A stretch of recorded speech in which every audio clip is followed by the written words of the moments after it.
Para a nossa meditação de hoje, nós vamos separar dois livros. Eu quero que você separe primeiro 1 Pedro, capítulo de número 4. 1 Pedro, capítulo de número 4, nós vamos ler e meditar com base nos versículos de número 1 ao versículo de número 3. 1 Pedro 4, de 1 ao 3, e eu quero que você também separe o livro de Juízes. Juízes, capítulo de número 6. Em nome do Senhor Jesus. Amém. Diz assim as Escrituras Sagradas do nosso Deus. Capítulo 4, 1 Pedro, verso de número 1. Ora, pois já que Cristo padeceu por nós na carne, armai-vos também vós com este mesmo pensamento, que aquele que padeceu na carne já cessou do pecado. Para que, verso de número 2, no tempo que vos resta na carne, não vivais mais segundo as concupiscências dos homens, mas segundo a vontade de Deus. Verso de número 3, porque nos basta que no tempo passado da vida fizéssemos a vontade dos gentios, andando em dissoluções, concupiscências, embriaguezes, glutonarias, bebedices e abomináveis idolatrias. Diga amém.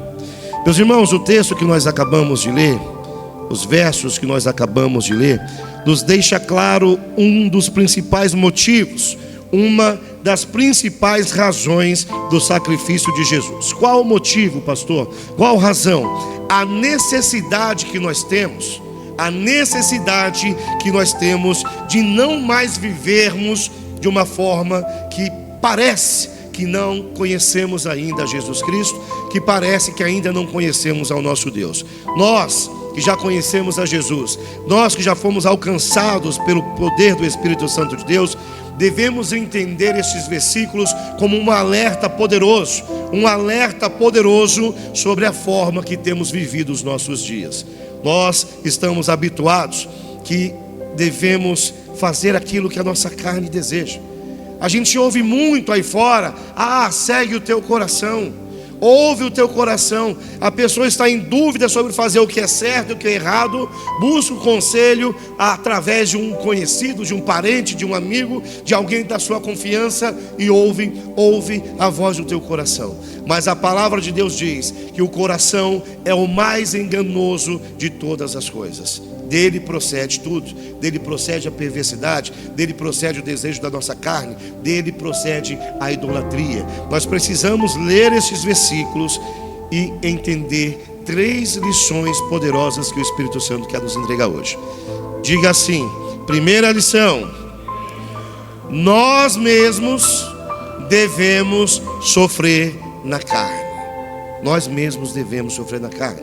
Jesus, nós vimos aqui no verso 1, que sofreu na carne para nos separar do pecado. Não é só Jesus quem deve ter sofrido na carne, quem deveria ter sofrido. Nós devemos sofrer na carne. Diga, segunda lição, com fé, segunda lição: é somente através do sofrimento na carne que podemos nos separar do pecado. Diga comigo, terceira lição: é verdadeiramente possível nos separar do pecado e fazer a vontade de Deus. Amém? Eu queria analisar com vocês essas 3 afirmações. A primeira delas: nós devemos sofrer na carne. Amém? Durante essa campanha, nós estamos falando e iríamos continuar falando a respeito da fé de Gideão. É uma fé que deve ser não só ouvida, mas que deve ser estudada. Mas existe um lado da fé de Gideão que muita gente se esquece, muita gente acaba ignorando. A gente quer o Gideão que tem o exército dos 300 valentes escolhidos por Deus. A gente quer o Gideão que já, além de ter os 300, ele tem a promessa de Deus. A gente quer o Gideão que tem a vitória, mas a gente se esquece de algo muito poderoso. Deus não começou o plano com a vida de Gideão através dos midianitas.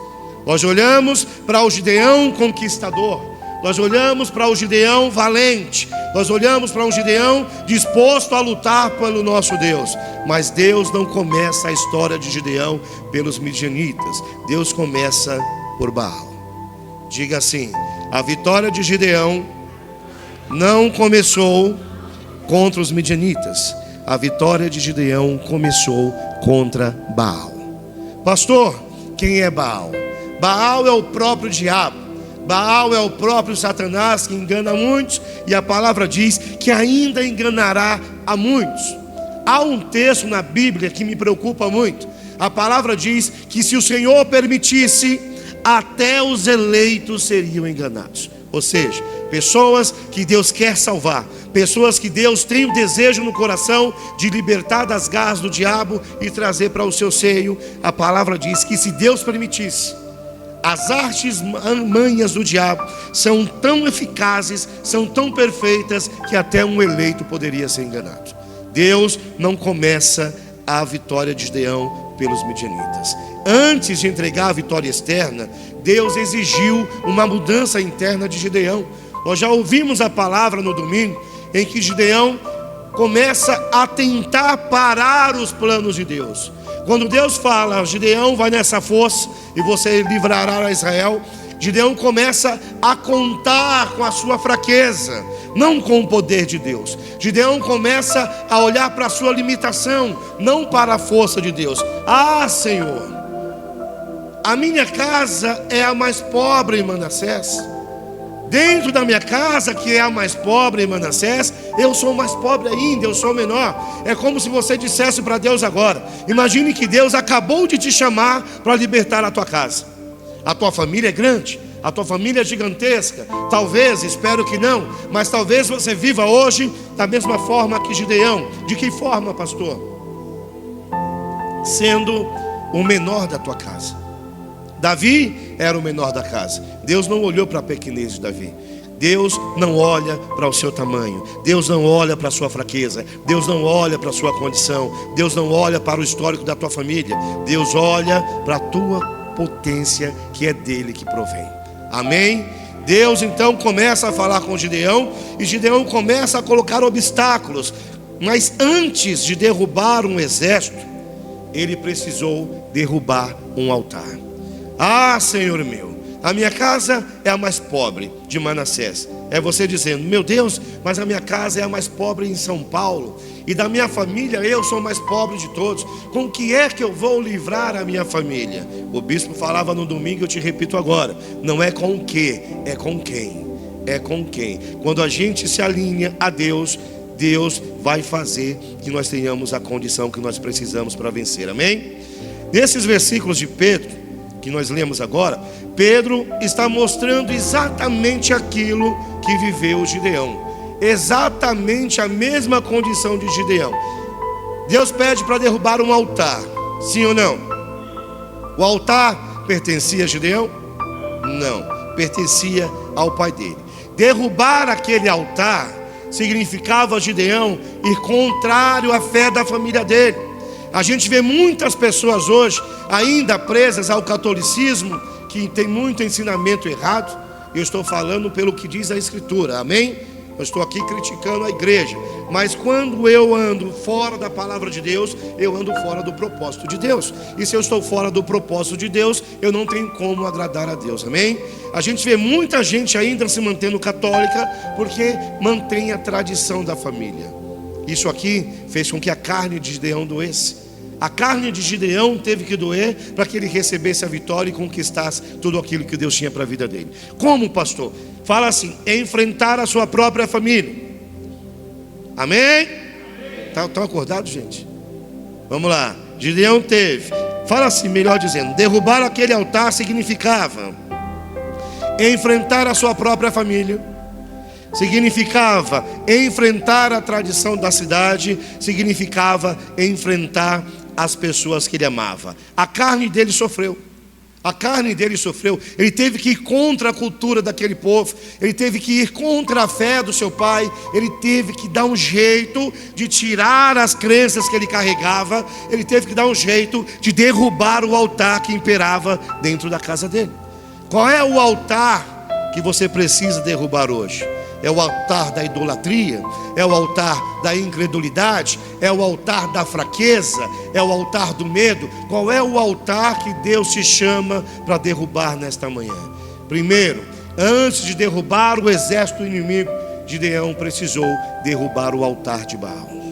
Nós precisamos derrubar o altar de Baal. Mas foi naquele momento, meus irmãos, foi naquele momento em que Gideão permitiu que a carne dele sofresse para fazer algo que com certeza colocou medo no coração dele. O Espírito Santo começou a se manifestar na vida dele. Enquanto nós não derrubarmos esse Baal que tem na nossa vida, o altar de Baal que está em nós, o Espírito Santo de Deus não vai tomar posse de nós, não vai nos tomar como sua propriedade, não vai nos capacitar para entregar aquilo que é promessa de Deus. Qual é o altar que você precisa derrubar hoje? Eu queria muito que você se perguntasse. A fé de Gideão não nasceu no campo de batalha. A fé de Gideão nasceu na obediência. Tem gente que já está no campo de batalha e tem perdido a batalha porque ainda não começou a entender a necessidade da obediência. Senhor, eu sou o mais pobre, eu sou o menor. Vai nessa tua força, Gideão, e livrarás a Israel. Senhor, mas com quem eu vou livrar a Israel? Eu hei de ser contigo. Deus ainda não era com aquele homem. Ele fez uma promessa: eu hei de ser contigo. Talvez você entenda hoje, devemos pensar que Deus está conosco, mas se nós não estivermos vivendo em obediência, na hora da batalha Deus ainda será conosco. E durante esse período, esse intervalo em que Deus ainda está caminhando ao nosso encontro, o inimigo pode tocar, o inimigo pode ferir, o inimigo pode roubar, o inimigo pode matar, pode destruir. Não podemos permitir que isso venha acontecer contra nós. Amém? Em Marcos 8 está escrito o seguinte: e chamando a si a multidão com os seus discípulos, disse-lhes: se alguém quiser vir após mim, negue-se a si mesmo e tome a sua cruz e me siga. Me siga. Meus irmãos, esta é, eu não tenho a menor sombra de dúvida disso, a tarefa mais difícil que Jesus nos deixou. Negar a nós mesmos, negar aquilo que a gente carrega desde a infância. Talvez você tenha sido criado em um ambiente diferente do ambiente que você conhece hoje. Talvez você tenha crescido com pessoas que não aprenderam a manifestar a fé no Deus vivo, no Deus verdadeiro. Talvez você tenha crescido em um ambiente em que o medo imperava no coração das pessoas e isso veio com você. Este também é um altar de Baal. Mas se Jesus disse que eu preciso negar a mim mesmo, eu preciso fazer a minha carne sofrer.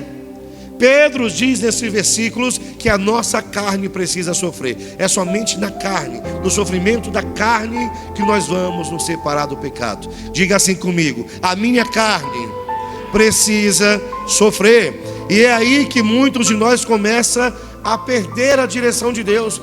Quanto nós precisamos machucar a nossa carne. O que a carne tão falada nas igrejas representa? Representa o desejo que não agrada a Deus, representa a vontade que não agrada a Deus, representa práticas que não agradam a Deus, representam decisões que vão contrárias às vontades de Deus. A minha carne precisa sofrer. Há uma luta diária. Todo dia você tem a luta entre a sua carne e entre o seu espírito. E nunca será fácil. Nunca será fácil machucar a própria carne.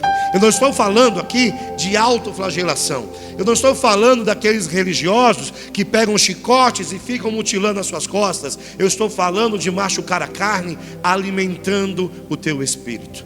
A carne luta contra o espírito. Se você alimentar cada vez mais a sua carne, mais fraco o teu espírito fica. E quanto mais fraco for o teu espírito, mais forte vai ser a ação do inimigo na tua vida. Você entende isso? Então nós precisamos alimentar o nosso espírito. Mas tem um problema. O diabo vai acordar todo dia pela manhã e enviar os seus contra você.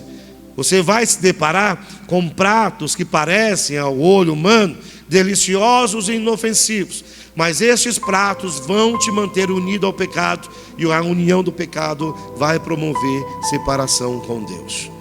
Quem ama o mundo é inimigo de Deus. Pastor, mas eu vivo no mundo. Eu vivo no mundo. Como é que eu vou me separar do mundo? Olha o que diz Romanos 8:7. Porquanto a inclinação da carne é inimizade contra Deus, pois não é sujeita à lei de Deus, nem em verdade o pode ser. A nossa carne precisa sofrer. Diga de novo: a minha carne precisa sofrer. Diga de novo: a minha carne precisa sofrer. Enquanto a nossa carne não sofrer com a nossa agressão, e eu repito, não é física, é espiritual, ela vai continuar forte. O espírito está pronto, mas a carne é fraca, disse o próprio Jesus. O nosso espírito está pronto. Será mesmo que o nosso espírito já está pronto? Será que o nosso espírito já está forte o suficiente para mortificar cada vez a minha carne? A nossa carne precisa sofrer. O amante, a amante, precisa olhar para aquela pessoa que ele ama, ou até mesmo às vezes apenas deseja, e colocar no coração a necessidade de acabar com tal relacionamento. Um caso não diz respeito apenas ao casal, envolve muita gente. Então é preciso que, mesmo que doa do meu coração, eu olhe para aquela mulher, eu olhe para aquele homem e diga: não posso mais ficar com você. A carne precisa sofrer. O viciado precisa olhar para o desejo da mente, olhar para o desejo do coração e tomar a decisão de largar aquele comportamento. A carne tem que sofrer. Não é possível eu receber as coisas de Deus em plenitude se eu não mortificar a minha carne. Ai, pastor, que exemplos pesados. Sabe aquele regime que você não consegue fazer? Falta de força de vontade. Sabe, daquele dia que você permite que a preguiça não deixe você ir trabalhar? Falta de força de vontade. Esses são exemplos simples, mas que representam também a necessidade que nós temos de tomar uma posição. A minha mente tem que ser mais forte do que o meu corpo. A minha mente tem que ser mais forte do que a minha carne. A minha mente tem que ser mais forte do meu coração. Quando o meu coração me manda fazer algo que eu sei que não agrada a Deus, a minha mente tem que ter a força para falar: não vou fazer. A carne precisa sofrer. A sua vontade, meu irmão, tem que te levar. A falta de vontade vai te levar para o pecado, a falta de força de vontade. Mas a força de vontade que você tiver pode te levar para o jejum e para a oração, pode te levar para um comportamento separado para Deus, e isso vai fortalecer o teu espírito.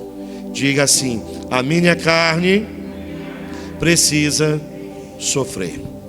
Olhe para a pessoa que está do teu lado e diga: a sua carne precisa sofrer. Mas diga com fé: a sua carne precisa sofrer. Esta é a primeira lição. Jesus Cristo padeceu na carne.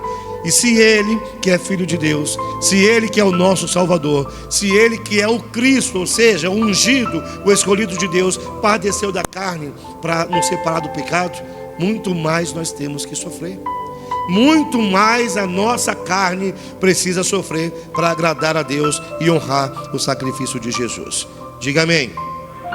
Diga assim: somente através do sofrimento na carne podemos nos separar de Deus. Eu quero que você preste atenção no que eu anotei aqui.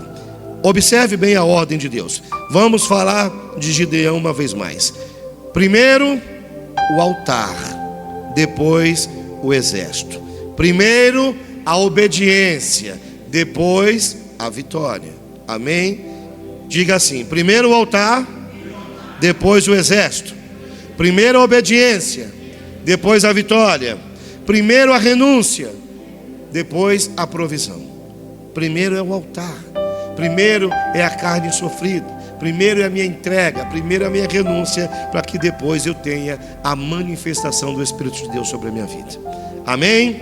A Bíblia diz que depois que Gideão derrubou o altar de Baal, o Espírito Santo se apoderou dele. Mas não foi antes de derrubar o altar, foi depois. Foi depois. Primeiro tem que vir o altar na nossa vida, para depois vir a manifestação de Deus em nosso favor. Tem gente, muita gente, que quer viver o sobrenatural de Gideão, mas não quer fazer a renúncia que Gideão fez. A pessoa quer a trombeta, A pessoa quer os 300, a pessoa quer a vitória, mas a pessoa não quer matar a carne. Tem que matar a carne, meu irmão. Não tem outra saída, não há alternativa, não há outra rota, não há uma rota de fuga. Ou eu mato a minha carne para que o meu espírito sobreviva, ou a carne vai prevalecer. E se a carne prevalece, o altar de Baal não cai. E se o altar de Baal não cai, o Espírito de Deus não vem com a provisão do alto. Não vem. Deus pode até estar te guardando, Deus pode até ter já derramado bênção sobre você, mas Ele tem muito mais, Ele quer muito mais. O que falta, pastor? Matar a nossa carne. A nossa carne tem que sofrer. Amém? Vamos voltar no verso 2. Lá no verso 2 de 1 Pedro 4. Para que no tempo que vos resta na carne, não vivais mais segundo as concupiscências dos homens, mas segundo a vontade de Deus. Olha só que frase forte: no tempo que vos resta na carne. O que é isso, pastor? O tempo que nos resta na carne é o tempo que nos resta de vida. O apóstolo Pedro está nos alertando que nós não podemos mais fazer as coisas que fazíamos antes de conhecer a Jesus. Eu não posso mais pegar o resto da minha vida e voltar do lugar que eu tanto lutei para sair. Eu não posso passar o resto dos meus dias tentando me tirar de novo de um lugar que Deus já havia me tirado por conta do desejo da minha carne. Tem gente que ficou presa a um amante a vida toda, conseguiu largar, hoje tem o seu casamento feliz, mas quando vê a outra pessoa, quer voltar à mesma prática de antes. Tem gente que já foi liberta de um vício, mas quando sente o cheiro do cigarro, quando sente o cheiro da bebida, quer voltar de novo para o lugar que custou para sair. O resto dos meus dias na carne tem que ser para fazer a vontade de Deus. A vontade de Deus. A vontade de Deus tem que sobrepor a minha. O sonho de Deus tem que sobrepor o meu. O desejo de Deus tem que se sobrepor sobre o meu. Eu tenho que viver de acordo com a vontade de Deus. A vontade dele, diz a palavra, é boa, é perfeita e agradável. Mas o restante do versículo diz algo que as pessoas ignoram. Todo mundo fala, mas a vontade de Deus é boa, perfeita e agradável. Mas o resto do versículo diz, para aqueles que vivem segundo o seu propósito. Se eu não estou vivendo o propósito de Deus, como é que eu quero que Deus venha me abençoar? Depois que nós, meus irmãos, decidimos servir a Deus, nós não podemos mais viver da mesma forma que vivíamos antes. É incoerente, é imprudente, é irresponsável voltar a praticar as coisas que nós fazíamos antes de conhecer a Jesus. Se eu já estou dentro da igreja, eu preciso ser igreja. Se eu já estou dentro da igreja, eu preciso ter transformação. Se eu já estou dentro da igreja, eu preciso derrubar o altar de Baal. Não há outro caminho. Não há outro caminho. Então tome a decisão que o resto dos dias que você tem na carne não sejam vividos pela carne, mas pelo Espírito. Quem é da carne, nascido da carne é carne, mas quem é nascido do Espírito é Espírito. Eu não tenho como entrar no reino dos céus sendo carne. Eu só vou entrar sendo Espírito, porque Deus é Espírito. Você entende isso? Deus é Espírito. Nós não vamos entrar no reino sendo carne. Diga de novo: a minha carne precisa sofrer. Verso de número 3. Nós fizemos uma terceira afirmação. Nós dissemos no começo que é possível nos separar do pecado e fazer a vontade de Deus. Sim ou não? Você acredita nisso do fundo do teu coração? É possível? É possível. Olha o que diz o verso 3, apóstolo Pedro no verso 3. Porque nos basta que no tempo passado, que tempo passado, não é mais da nossa vida de hoje, é lá atrás, no passado, que no tempo passado da vida fizéssemos a vontade dos gentios, ou seja, a vontade de quem é do mundo. Gentil aqui é no sentido de não ser povo de Deus, andando em dissoluções, concupiscências, embriaguezes, glutonarias, bebedices e abomináveis idolatrias. Meus irmãos, essas práticas, o tempo dessa prática para nós já passou. já passou. Não dá mais para fazer essas coisas. Paulo diz lá em 1 Coríntios 10, 23 o seguinte: todas as coisas me são lícitas, mas nem todas as coisas me convêm. Eu posso fazer tudo o que eu quiser. Deus não vai colocar um muro diante de mim para eu não entrar no bar. Deus não vai fechar a porta de um hotel para eu entrar com um amante. Deus não vai impedir que uma garrafa de bebida seja aberta para que eu não beba. A minha carne tem que sofrer pela minha decisão.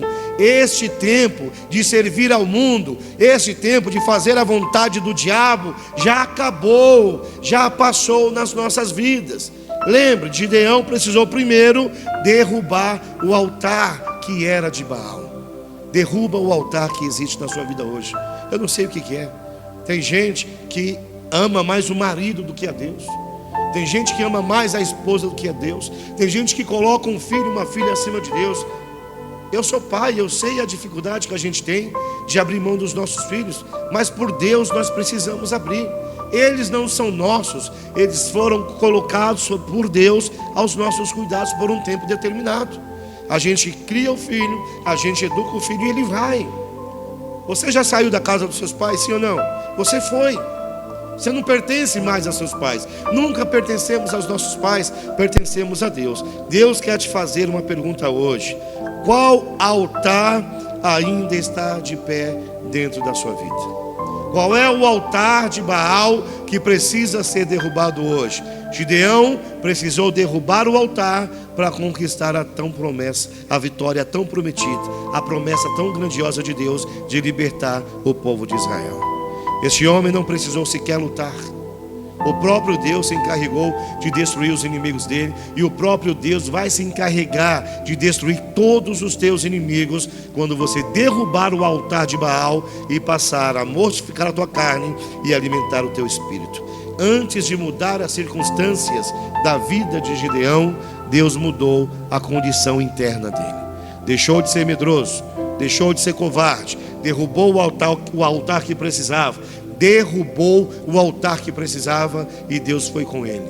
Com 300 homens apenas, sem pegar em espada, Gideão libertou a Israel. E você, sem pegar em espada, além da espada da fé, vai libertar a tua casa, vai libertar a tua família. Você será como o Gideão e seus 300. Vai ferir os teus inimigos, todos eles, como se fora um só homem, em nome de Jesus. Amém? Fica com essa pergunta que Deus te faz hoje: qual é o altar que você precisa derrubar para eu agir na sua vida de forma plena? Deus já te abençoou? Eu sei que já. Deus já te guardou? Eu sei que já. Mas não é só isso que Ele quer fazer, meu irmão. Deus tem muito mais para te entregar. O segredo: derrubar o altar de Baal que está na sua vida, em nome de Jesus. Diga assim para o irmão que está do seu lado: a sua carne precisa sofrer. Agora coloque a mão no teu coração, feche os teus olhos. Você vai falar para você mesmo com autoridade espiritual: eu farei a minha carne sofrer. Diga de novo: eu farei a minha carne sofrer. Faça sofrer a sua carne, para que Deus venha te abençoar e venha dar nas mãos de cada um de nós a nossa vitória, em nome de Jesus. Diga amém. Essa é a palavra que Deus colocou no meu coração. Que ela fale mais ao seu, e que sua vida seja mais que abençoada, em nome do Senhor Jesus. Aplauda o nosso Senhor.